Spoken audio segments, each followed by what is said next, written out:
اعوذ باللہ من الشیطان الرجیم بسم اللہ الرحمن الرحیم الحمد للہ الذی جعلنا من المتمسکین بولایت علی بن ابی طالب علیہ السلام. اما بعد، آج ایک اہم ٹاپک پر بحث کرنے جا رہا ہوں.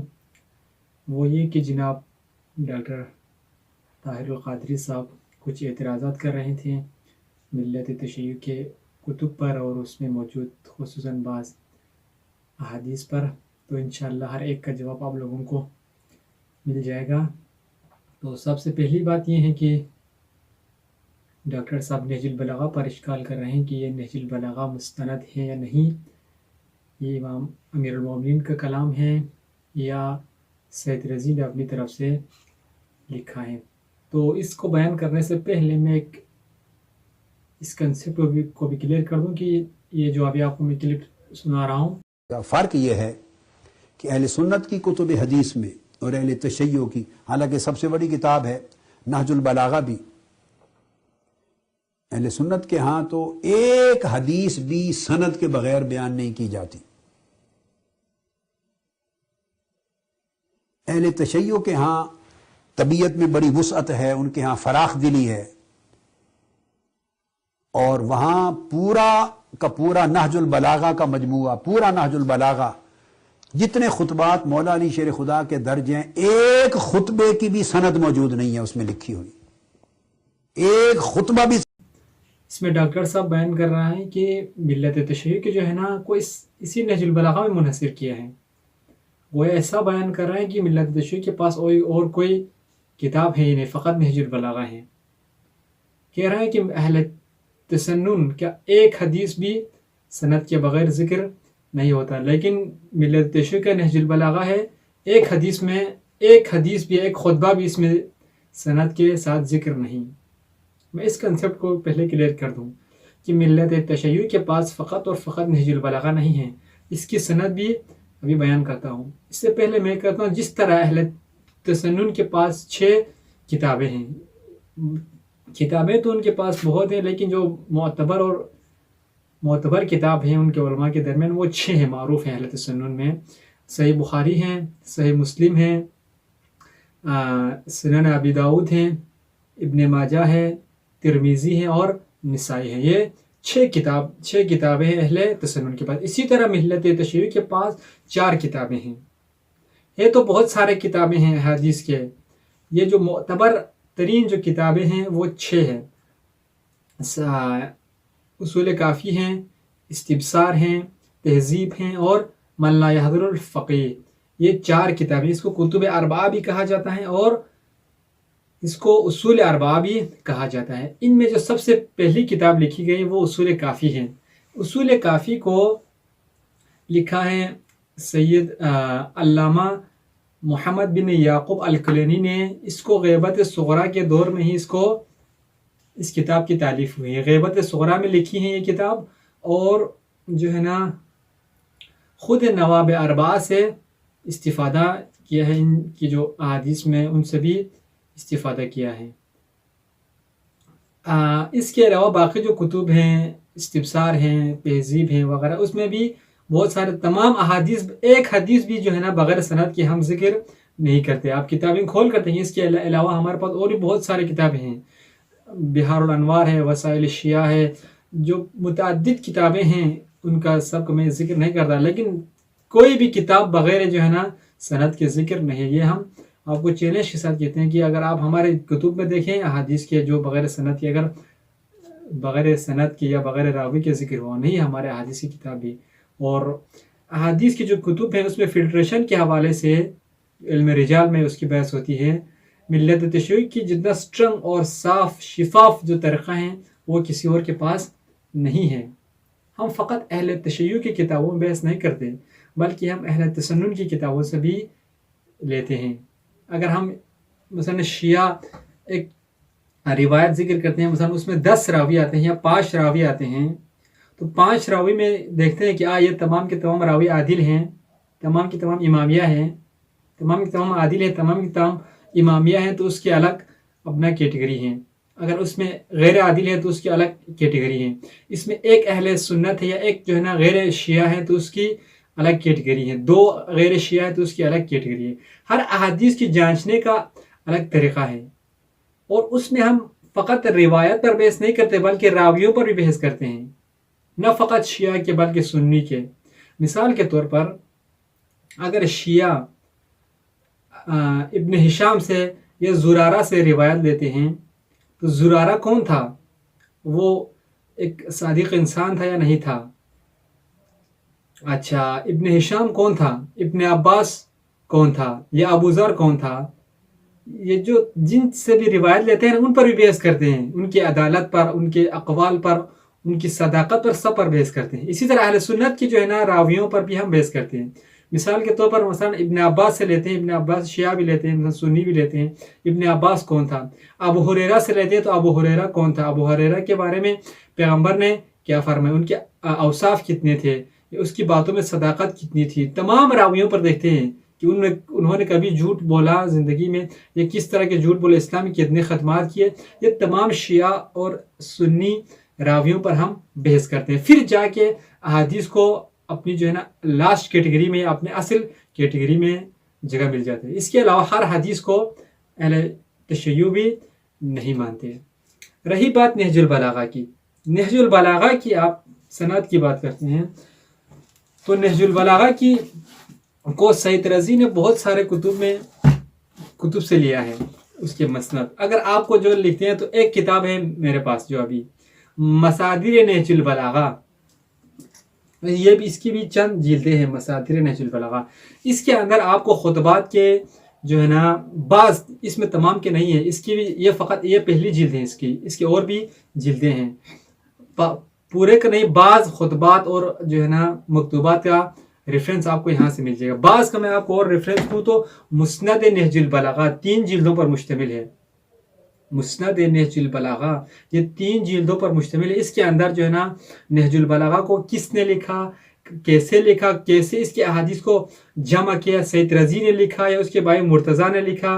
اگر مرتضیٰ نے لکھا یا سید رضی نے لکھا تو اس کی نسبت جو ہے نا سید رضی کی طرف کیوں دیتے ہیں. یہ سارے جو ہے نا سند کے ساتھ مسند نہج البلاغہ میں اس پر آپ رجوع کر سکتے ہیں اگر آپ کو اس کی تمام ریفرنس چاہیے تو تمام. چونکہ اس میں جو بہت سارے خطبات اور حدیث سب کا میں بیان کروں تو شاید ٹائم زیادہ ہوں، تو یہ میں حوالہ دے رہا ہوں کہ نہج البلاغہ کا، اس میں آپ کو ملے گا نہج البلاغہ کے خطبات اور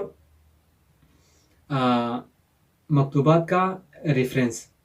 اور اس کے علاوہ خود اس مسند نہج البلاغہ کے اندر کہ سید رضی نے ان احادیث کو کہاں سے لیا، یہ تمام ریفرنس میں آپ کو یہاں پر دے رہا ہوں. ان سارے کتب نے جو ہے نا کتب سے سید رضی نے استفادہ کیا ہے. ان کتب سے نہج البلاغہ کے جو خطبات ہیں، مکتوبات، ان کتب سے لیے ہیں. یہ تمام کتب کا نام میں آپ کو یہاں پر دے رہا ہوں، ان سے جو ہے نا سید رضی نے لیا ہے. ٹھیک، اور یہ بات بھی آپ کو کنسپٹ یہاں پر کلیئر کر دوں کہ نہج البلاغہ کو اس وقت تقریباً سلطنت عباسیہ کے دار سلطنت میں اس کو لکھی گئی ہے نہج البلاغہ، وہاں پر اس کی تحریر ہوئی. اور اس وقت وہ جو ہے نا ملت اہل تسنن کے سب سے بڑا علمی مرکز تھا. بغداد میں کے اندر اس کو لکھی گئی، اور وہاں پر اہل تشیع کے بھی اور اہل تسنن کے بھی بڑے بڑے علماء، مؤرخین اور احادیث کے اسپیشلسٹ تھے، لیکن کسی نے بھی اس پر اعتراض نہیں کی. کیونکہ ان کے لیے کوئی نئی بات نہیں تھی. یہ پہلے احادیث پہلے کتابوں سے چلتی آ رہی تھی، تمام باتیں، کوئی نئی بات نہیں تھی. اور بہت سارے اہل سنت علماء ہیں جنہوں نے اس کے شروع لکھے ہیں. اس کے بہت سارے شروع ہوئے ہیں، بعض اہل تشیع کے علماء نے اور بعض اہل تسنن کے علماء نے اس کے شروع لکھے ہیں. اور سے پہلی مخالفت کی ہے تقریباً 651 میں ابن خلقان نے اس کی مخالفت کی ہے. مخالفت اس کتاب کو اس نے تشویشناک بنایا، چونکہ جو ہے نا اس کو اپنے نظریے کے خلاف یا اپنے مفاد کے خلاف کچھ باتیں اس میں ملی، تو اس نے اس کو مشتبہ بنایا کہ یہ امیر المومنین کا کلام نہیں ہے بلکہ سید رضی نے اپنی طرف سے لکھا ہے. یہ بات آپ کو نہج البلاغہ کے حوالے سے کلیئر. اب اس نہج البلاغہ میں آپ نے اس کی سب سے بڑی اعتراض ہے، ایک میں آپ کو بتاؤں خطبہ شقشقیہ پر ہیں، کہہ رہے ہیں کہ خطبہ شقشقیہ پر اعتراض ہیں نہج البلاغہ کے اندر جو ہے. تو خطبہ شقشقیہ کو فقط نہج البلاغہ میں نہیں ہے. اور ایک بات خطبہ شقیقہ کے یہ تمام مصادر ہیں. میں آپ کو یہاں پر کتاب اور راویوں کے ساتھ میں آپ کو یہاں پر ریفرنس دے رہا ہوں. اگر یہ میں تمام کتابیں پڑھ کے سنا تو ٹائم زیادہ لگے، اس لیے میں مختصراً آپ کو یہاں پر کتاب اور اس کا ریفرنس دے رہا ہوں. اس کتاب میں ہے تو فلان راویوں سے اس طرح کا ذکر ہوگا. یہ تمام ریفرنس ہے میں آپ کو یہاں پر دے رہا ہوں، آپ خود اس پہ دیکھ سکتے ہیں. یہ ہے خطبہ شقیقہ کے ریفرنس. ٹھیک، یہ رہی بات خطبہ شقیقہ کی. ایک اور بات، ڈاکٹر صاحب اعتراض کر رہے ہیں حدیث قرطاس پر. حدیث قرطاس پر ڈاکٹر صاحب کا اشکال یہ ہے کہ حدیث قرطاس، پہلے یہ کنسیپٹ کلیئر کر دوں کہ حدیث قرطاس ہے کیا. حدیث قرطاس سے مراد یہ ہے کہ پیغمبر گرامی اسلام صلی اللہ علیہ وآلہ وسلم جب اس دنیا سے جا رہا تھا، آپ کی وفات قریب تھی، تو آپ نے کاغذ اور قلم مانگا کچھ لکھنے کے لیے. تو حضرت عمر نے جو ہے نا کہا کہ ہمارے لیے کتاب اللہ کافی ہیں. اب یہاں پر ڈاکٹر صاحب کہہ رہے ہیں کہ یہ حضرت عمر نے نہیں بلکہ ابن عباس نے کہا ہے. ایک جگہ تو ڈاکٹر صاحب خود کہہ رہے ہیں کہ یہ عمر کی طرف حوالہ دے رہے ہیں، لیکن یہاں پر یہ کہہ رہے ہیں کہ تمام احادیث جو ہے نا جو عمر کی طرف نسبت دی ہیں وہ ابن عباس کی طرف ہیں. کہ جمعرات کے دن یہ واقعہ آیا، پھر وہی لفظ بولتے ہیں، وہ لفظ جو سیدنا فاروق اعظم کی طرف ہیں کہ تکلیف کی شدت ہے آقا علیہ السلام کو اس وقت، یہ لفظ ہر روایت میں عبداللہ ابن عباس نے بولے ہیں. تو میں آپ کو وضاحت کرتا ہوں کہ آیا یہ عمر کی طرف اہل سنت کی کتابوں میں بھی ہے یا نہیں. یہ اہل تشیع کی طرف سے میں آپ کو جواب نہیں دے رہا، بلکہ خود اہل تسنن کی کتاب سے. ملت تسنن کی جو سب سے بڑی کتب میں سے سب سے بڑی کتاب ہے صحیح بخاری. صحیح بخاری بھی جو ہے یہ میرے پاس جو ابھی آپ دیکھ رہے ہیں صحیح بخاری، یہ بہت قدیم کتابوں میں سے ہیں. ابھی ان کے لیے جو نئے آئے اس میں کچھ ترمیمات ہیں. اصل کتاب ایک آپ کو مصر سے مل جائے گا اور ایک بیروت سے، تیسری آپ کو تقریباً مل جائے گا بغداد سے. ہر جو ہے نا لائبریری میں، ہر جو ہے نا مدارس میں یہ کتاب اویلیبل نہیں ہے. اگر آپ کے پاس یہ جو مصر سے پرنٹ شدہ کتاب ہیں تو میں آپ کو اس میں حوالہ دے رہا ہوں. یہ میرے پاس ہیں صحیح بخاری، مصر سے پرنٹ شدہ ہیں.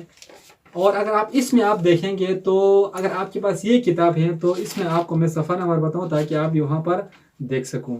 اس میں آپ کو یہ حدیث ہے تقریباً صفحہ نمبر 39 میں.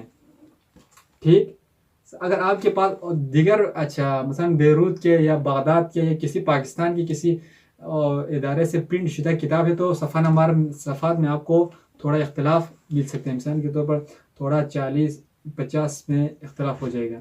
اب یہاں پر یہ کتاب اگر آپ کے پاس ہے تو آپ دیکھیں صفحہ نمبر 39 میں، یہ صفحہ نمبر 39 کے ابتدا میں ہی ہے. یہاں پر ذکر کرتے ہیں صفحہ نمبر 39 میں باب کتابت العلم. اب یہاں پر پہلے راویوں کا ذکر ہے. مثال کے طور پر یحییٰ بن سلیمان نے ابن وہاب سے، اس نے یونس سے، یونس نے شہاب سے، شہاب نے عبید اللہ سے، عبید اللہ نے ابن عباس سے نقل کرتے ہیں. اب ابن عباس نے خود پیغمبر سے سنا ہے. ٹھیک، اب یہاں پر خود پیغمبر کی بات ہے. قال لما اشتد بالنبی صلی اللہ علیہ وسلم، چونکہ یہاں پر یہ اہل تسنن کی کتاب ہے تو وآلہ وسلم، اہل تشیع وآلہ، اہل تشیع جو ہے نا صلی اللہ علیہ وآلہ وسلم پڑھتے ہیں اور اہل تسنن ہیں علیہ وسلم پڑھتے ہیں، وآلہ نہیں پڑھتے، چونکہ یہاں پر وآلہ نہیں بلکہ وسلم ہے، صلی اللہ علیہ وسلم ہے. وسلم وجعه قال اتوني بكتاب اكتب لكم كتابا لا تضلوا بعده. جب پیغمبر گرامی اسلام بیمار تھے بستر پر یا ان کی مرض شدت کو پہنچی تو پیغمبر اکرم نے کچھ چیزیں مانگی لکھنے کے لیے. ٹھیک، بکتاب اکتب لکم کتابا لا تضلوا بعدہ، تاکہ اس کے بعد کچھ چیزیں دے دوں، میں آپ لوگوں کے لیے کچھ تحریر کروں یا کچھ چیزیں لکھوں تاکہ اس کے بعد گمراہ نہ ہو جائیں. اب اس کے بعد قال عمر نے کہا، یہاں پر اس کتاب کے اندر موجود ہیں خود عمر نے. ٹھیک، حضرت عمر نے کہا کیا، ان النبی صلی اللہ علیہ وسلم غلبہ الوجع، پیغمبر گرامی اسلام پر جو ہے اس وقت مرض کی یا بیماری کی شدت ہے. وعندنا کتاب اللہ، اور ہمارے پاس اللہ کی کتاب ہے. حسبنا، اور یہ ہمارے لیے کافی ہے. یہ خود صحیح بخاری میں ہے. عمر نے کہا کہ پیغمبر پر درد کی شدت ہے، ہمارے لیے کتاب ہے، کتاب کافی ہے. پھر آگے اختلاف ہو، پھر ان کے درمیان اختلاف ہوئے. مثلا کسی نے کہا کہ پیغمبر کے لیے قلم دعوت لائیں، کسی نے کہا نہیں، یہ الگ بات ہے. اب یہاں پر ویسے خود حضرت عمر نے کہا کہ یہ بات وہاں پر موجود ہے اس کتاب کے اندر. اب فقط یہاں پر نہیں، اور بھی ہے، میں ابھی آپ کو حوالہ دے دیتا ہوں. اب خود پیغمبر گرامی اسلام خود فرما رہے ہیں کہ میرے جانے کے بعد فقط کتاب اللہ کافی نہیں ہے، بلکہ کچھ چیزیں لکھنے کی بھی ضرورت ہے. لیکن حضرت عمر یہاں پر ہے کہ حسبنا کتاب اللہ. ٹھیک، اب اگر آپ کے پاس یہی کتاب ہے تو اسی کتاب میں صحیح بخاری جو مصر سے پرنٹ شدہ ہے، اس کتاب کے آپ کو جلد نمبر 6 میں آپ کو یہاں پر حوالہ دیتا ہوں. اسی کتاب اگر آپ کے پاس ہیں تو اس کتاب میں اگر آپ ڈھونڈنے کے لیے یہ تمام حوالات ہیں. اس میں فقط میں آپ کو ایک مورد پر ذکر کر رہا ہوں، باقی سب میں یہاں پر آپ کو حوالہ دے رہا ہوں تاکہ جو ہے نا ہمارا پاس کم وقت میں آپ کو زیادہ مطالب آپ تک پہنچا سکوں. یہ کتاب ہے تو یہ تمام مصادر ہیں، اس میں آپ دیکھ سکتے ہیں. فقط اس میں نہیں، لفظ حجورہ بھی ہے، لفظ یحجرو بھی ہیں، اور حضرت عمر کی طرف اس کی نسبت بھی ہے. یہ بات تمام ہو گیا. یہ بات میں نے آپ کو پہنچا دی صحیح بخاری سے. اب میں وہی بات پہنچا دوں گی آپ کو صحیح مسلم سے بھی. یہ بھی جو ہے نا ایتھنٹک اہل سنت کے کتابوں میں سے ایک ہے صحیح مسلم. یہ جو صحیح مسلم کی جو کتاب ہے میرے پاس، یہ بیروت کا پرنٹ شدہ ہے. اگر آپ کے پاس بھی یہی کتاب ہے تو مختلف جگہوں پر ہے اس میں، لیکن میں آپ کو 2 حدیث اس سے سناتا ہوں. ایک حجورہ کا لفظ استعمال ہوا ہے اور ایک حضرت عمر کا نام آیا ہے. یہ صحیح مسلم میں اگر آپ دیکھیں تو اس میں جو ہے نا صفحہ نمبر 1259 پہ آپ کو ملے گا. اگر آپ کس میں بیروت کے پرنٹ کی کتاب آپ کے پاس ہیں، اگر نہیں ہے تو صفحات میں پھر اختلاف ہو سکتے ہیں. اگر آپ دیکھیں گے تو کتاب الوصیہ کے لاسٹ پہ اینڈ پہ ہیں، یہ آپ کو مل جائے گا. صحیح بخاری کتاب الوصیہ کے اینڈ پہ آپ دیکھ سکتے ہیں، اور جلد نمبر یہ 3 ہے. اب اس میں آپ کو سناتا ہوں پہلا حدیث. پہلے میں جو ہے نا لفظ حجورہ استعمال ہوا ہے. ٹھیک، یہ جو ہے نا یہاں پر اسحاق بن ابراہیم نے روایت کی ہے وکیع سے، وکیع نے مالک سے، مالک ابن مغول سے، اس نے طلحہ سے، طلحہ نے سعید بن جبیر سے، اس نے ابن عباس سے. یہ راویوں کا لسٹ ہوگی. اس کے بعد ابن عباس نے انہو قال، ابن عباس نے ذکر کیا ہے، کس سے روایت کی ہے؟ رسول گرامی اسلام سے. قال یوم الخمیس وما یوم الخمیس ثم جاء. یہ یوم الخمیس یعنی جمعرات کے دن جس میں رسول اللہ صلی اللہ علیہ وسلم کی کو مرض کی شدت تھی. اب یہاں پر آئے حتی رأیت علی خدی کانہا نظام اللؤلؤ. قال، پھر یہاں پر کہتے ہیں قال رسول اللہ صلی اللہ علیہ وسلم ائتونی بالکتف والدعوہ. بعض میں کتف و دعوہ ہے، بعض میں کتابہ ہے، بعض میں لوح و دعوہ ہے، بعض میں قلم و دعوہ ہے. بعض مثلا تعبیرات مختلف ہیں. کسی میں لکھا ہے کہ پیغمبر نے قلم اور دعوت مانگا، کسی میں لکھا ہے ہڈی اور کاغذ مانگا، کہ ہڈی اس وقت جو ہے نا لکھنے کے لیے استعمال ہوتا تھا. کسی نے کہا کہ مثال کے طور پر وہ جو پر ہیں وہاں سے استعمال ہوتے ہیں، وہ مانگا. کسی نے کہا یعنی کاغذ مانگا. یہ تعبیرات ہے. اصل مطلب یہ ہے کہ پیغمبر کچھ لکھنا چاہتے ہیں، لکھنے کے لیے کچھ چیزیں طلب کی. پھر اس کے بعد اکتب لکم کتابا، تاکہ میں تم لوگوں کو کچھ چیزیں لکھوں، لن تضلوا بعدہ ابدا، تاکہ اس کے بعد جو ہے نا تم لوگ کبھی گمراہ نہ ہو جائیں. اس کے بعد فقالوا، انہوں نے کہا. یہاں پر جمع کا صیغہ استعمال ہوا ہے. قالوا یہاں پر معین نہیں ہے کہ کس نے کہا، یہاں پر فقط کہا ہے قالوا ان رسول اللہ صلی اللہ علیہ وسلم یحجرو. یہاں پر لفظ یحجرو کا مختلف معنی کرتے ہیں. بعض کہتے ہیں نعوذ باللہ یحجرو کا معنی ہے ہذیان ہونا.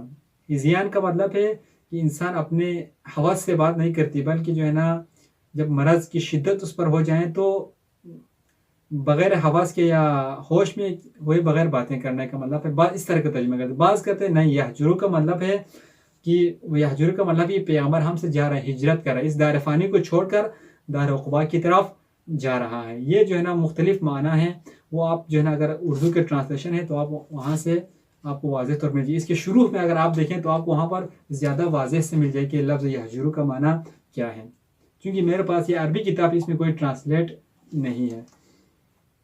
اور دوسری جو روایت ہیں یہ محمد بن رافع نے عبداللہ بن حمید سے، عبداللہ نے ابن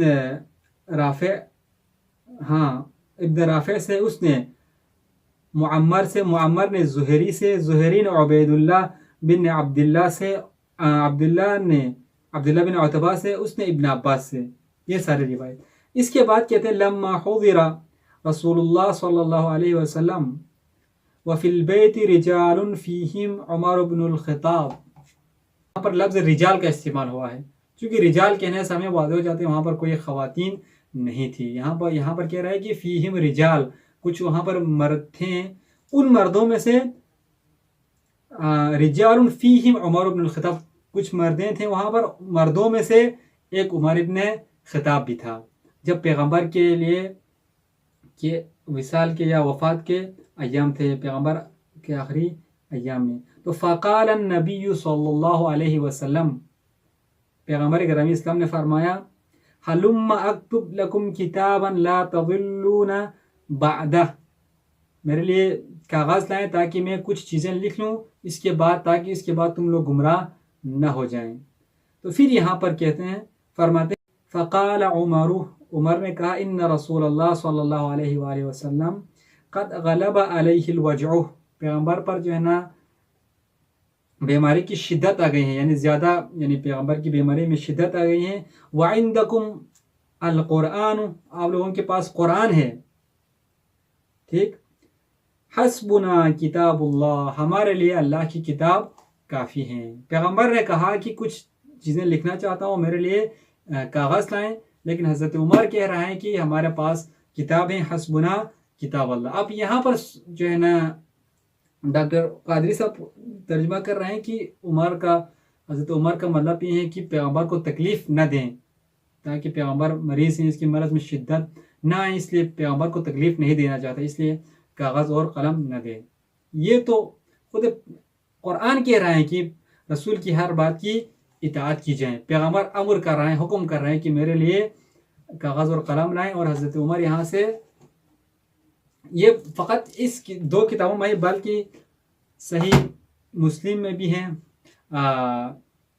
ترمذی میں بھی ہیں، نسائی میں بھی ہوں، اور تقریباً سنن ابن ماجہ میں بھی. یہ تمام کتب میں جو ہے نا یہی باتیں، بعض میں لفظ یہجرو بھی آیا ہے. اب اس کے بعد فاختلف اہل بیت، وہاں پر جو گھر میں بیٹھے ہوئے تھے خانے کے اندر، ان کے درمیان اختلاف ہوا، کسی نے کہا لائیں، کسی نے کہا نہیں لائیں. یہ تمام باتیں اہل سنت کی کتابوں سے ثابت ہیں. ٹھیک. اب یہاں پر ڈاکٹر صاحب کہہ رہے ہیں کہ بیجا تہمت ڈالتے ہیں، ہمارے طرف سے کوئی تہمت نہیں. یہ تمام کتابیں یہاں سے ثابت ہے کہ لفظ حضرت عمر کا ذکر ہے یا نہیں، یا لفظ حجرہ یحجرہ ہے یا نہیں. یہ تو میں نے آپ کو ان دو کتابوں سے، اس کے علاوہ اور بھی کتاب ہیں، اگر آپ کو چاہیں تو اس کا بھی ہم ریفرنس دے دیں گے. یہ تانا ہم کو دیتے تھے، قصور اپنا نکل آیا. شور بچا رکھا ہے آپ نے نوجوان نسل کو گمراہ کرنے کے لیے. جاہل بے ضمیر قسم کے ملا، دین فروش، امت محمدی میں تفرقہ کی آگ لگانے والے، لوگوں کا ایمان بسم کرنے والے، اللہ کے رسول صحابہ اہل بیت کی طرف جھوٹ منسوب کرنے والے، اباطیل اور مکذوبات منسوب کرنے والے. خدا کا خوف کرو. جو بات حدیث میں آئی نہیں وہ جھوٹی منسوب کرتے ہو، اور نوجوان نسل کو گمراہ کرتے ہو، بیچاروں کو ان کے جذبات بھڑکاتے ہو. اب بتاؤ، جواب دو ان نوجوانوں کو. نہ ہو طبیعت ہی جن کے قابل، وہ تربیت سے نہیں سنورتے. نہ ہو طبیعت ہی جن کے قابل، وہ تربیت سے نہیں سنورتے. ہوا نہ سرسبز پانی میں رہ کے سرو کنارے عکس جھوکا. یہاں پر ڈاکٹر صاحب اتنی جذباتی انداز میں جو ہے نا ایک غیر ذمہ دارانہ باتیں کر رہی ہیں، اور خود ایموشنلی باتیں کر رہی ہیں، اور ساتھ کہہ بھی رہا ہے کہ امت محمدیہ میں اختلاف ڈالنے والے. الحمدللہ یہ جو آپ کی باتوں سے واضح ہو رہی ہے کہ کون اختلاف کی بات کرتے ہیں اور کون اتحاد کی باتیں. اور ہمارے الحمدللہ ہم خدا کا لاکھ لاکھ شکر کرتے ہیں کہ ہم ان علماء سے، ہمارا واسطہ ان علماء سے ہیں، اور ہمارے کوئی بھی علماء اس طرح کی باتیں نہیں کرتا کہ جس سے امت محمدی میں اختلاف پیدا ہو. ہم ہمیشہ سے اتحاد کی بات کرتے آ رہے ہیں، اور یعنی غیر ذمہ دارانہ باتیں، جذباتی باتیں ہمارے علماء سے ہم نے آج تک نہیں سنی. جو باتیں کرتی ہیں سنجیدگی سے اور ذمہ دارانہ. اور میں آپ کو سناؤں، ہمارے جو سب سے بڑے علماء میں سے اس وقت ہیں، ملت تشیع کا سب کچھ ہیں، اس وقت سر کا تاج ہیں، آیت اللہ العظمہ سید علی خامنئی خود فرماتے ہیں کہ اہل سنت ہمارے بھائی ہیں، ان کی مقدسات کی توہین کرنا حرام ہے. یہ ہمارے علماء اس طرح فرماتے ہیں. اس کے بعد دیکھیں آیت اللہ العظمہ سید علی خامنئی سستانی حفظہ اللہ، پوری دنیا میں اس کی چرچا ہے. اس کی نہ فقط اہل تشیع بلکہ دیگر مذاہب بھی اس کے جو ہے نا علوم سے یا اس کے اخلاق سے متاثر ہیں. فرماتے ہیں کہ اہل سنت ہمارے روح اور ہماری جان ہے. اس طرح کے ہمارے علماء جو ہے نا اتحاد کی دعوت دیتے ہیں. الحمدللہ واقعا ایسی جذباتی باتیں سن کر ہمیں اپنے علماء پر فخر ہوتی ہے، اور ہمیں اپنے آپ پر جو ہے نا واقعا رشک آتا ہے کہ ہم ایسے مکتب سے اور ایسے علماء سے ہمارا رشتہ ہے. ہمیں فخر کرنا چاہیے ایسے علماء پر. خود دیکھیں ابھی ڈاکٹر صاحب، ممکن ہے اس کی جذبات، ممکن ہے اس نے کسی ذاکر کو یا کسی MI6 کے ایجنٹ کو اس نے سنا ہو، پھر جو ہے نا کہہ رہا ہوں، جو ممبر پر بیٹھ کر اپنے آپ کو شیعہ کہیں اور جو ہے نا اہل تسنن کے مقدسات کے خلاف بکیں، تو یقیناً وہ شیعہ نہیں ہیں. آپ ممکن ہے آپ نے کسی اس طرح کی کسی ذاکر سے یا کسی عالم سے سنا ہو، لیکن اہل تشیع اس طرح کا درس نہیں دیتا. خود رہبر معظم فرماتا ہے کہ جو اہل تسنن کے مقدسات کے خلاف بولتے ہیں وہ امیر المومنین کا شیعہ نہیں ہیں، بلکہ وہ MI6 کا ایجنٹ ہے، MI6 کا شیعہ قرار دیا ہے رہبر معظم نے. اسی طرح یہ ہمارے علماء کی بصیرت ہے. ہمارے علماء جذباتی نہیں بلکہ سنجیدگی سے باتیں ہوتی ہیں، ان کی سب باتیں سنجیدگی سے.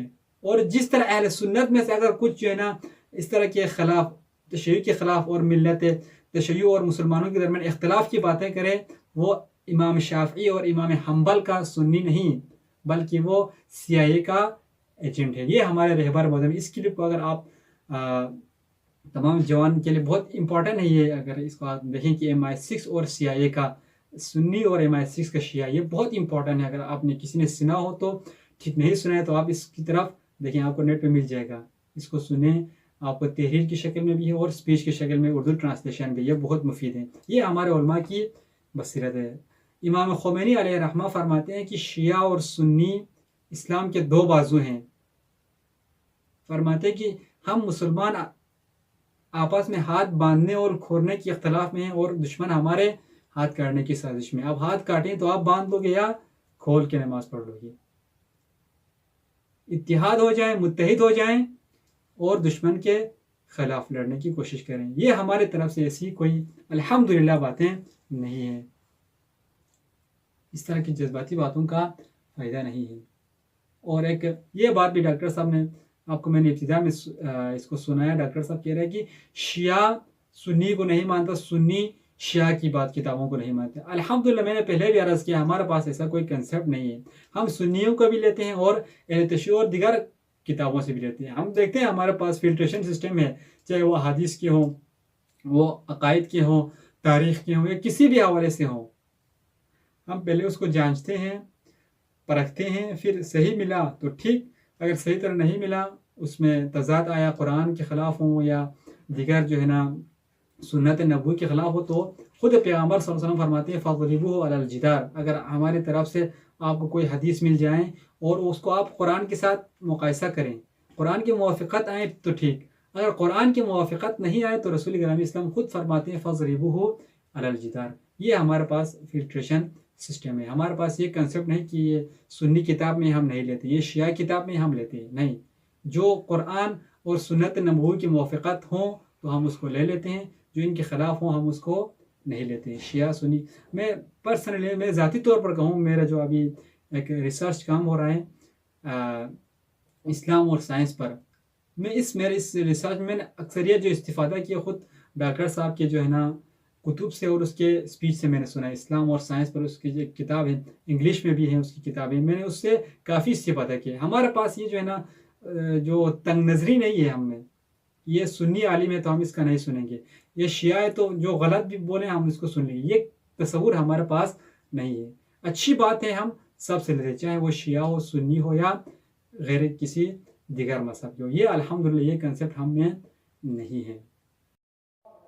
تو اس طرح کے پروپیگنڈے ہوتے ہیں۔ میں ایک واقعہ آپ لوگوں کو شیئر کرنا چاہوں گا کہ ایک دن رسول گرامی اسلام صلی اللہ علیہ وآلہ وسلم کہیں جا رہے تھے، جاتے جاتے کوئی رسول اللہ صلی اللہ علیہ وسلم نے دیکھا کہ ایک بوڑھی خاتون جا رہی تھی، اس کے ہاں ایک گٹھری تھی، اس میں کچھ سامان تھے، تو اس عورت سے وہ نہیں اٹھا پا رہی تھی، مشکلات تھا، تو پیغمبر گرامی اسلام نے اس کی مدد کیا، وہاں پر جائے اس کی مدد کی، اس کو گٹھری کو اٹھایا خود نے، اور اس بوڑھی خاتون کو اپنی منزل تک پہنچایا۔ جب وہ خاتون دور جگہ پر اپنی جگہ پر پہنچی تو اس نے اس جوان کا شکریہ ادا کیا، کیونکہ اتنا وزنی سامان تھا، پیغمبر نے اس کو اٹھا کر اپنے منزل تک پہنچایا، تو اس نے اس کا شکریہ ادا کی خاتون نے، اور اس نے کہا اے جوان، میرے پاس آپ کو دینے کے لیے کچھ سامان ہے، اس کا اجر نہیں کہ آپ نے اتنی زحمت کر کے بھاری سامان یہاں تک پہنچایا، میرے پاس دینے کے لیے کوئی اجرت نہیں ہے،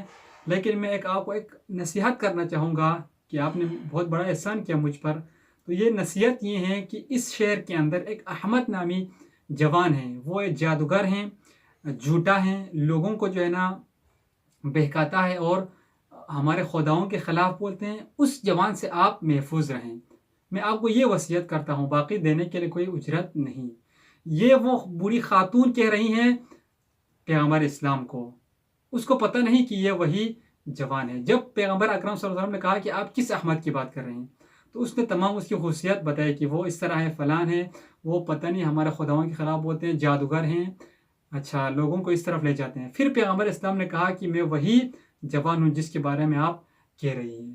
پھر وہاں پہ وہ بوڑھی خاتون پیغمبر کے قدموں میں گر گئی وہاں پر، اور پیغمبر سے معافی مانگی کہ میں آج تک پروپیگنڈے کا شکار تھا، مجھے آپ کے بارے میں اس طرح کی باتیں سننے کو ملی تھی، لیکن آپ جیسا نیک اور عظیم انسان واقع اس دنیا میں نہیں ہے۔ اس طرح پہ پروپیگنڈے کر کے لوگوں کو اسلام سے، تشیع سے دور کر رہے ہیں۔ تو ان چیزوں کو ہمیں سمجھنے کی ضرورت ہے تاکہ ہم کہیں پروپیگنڈے کا شکار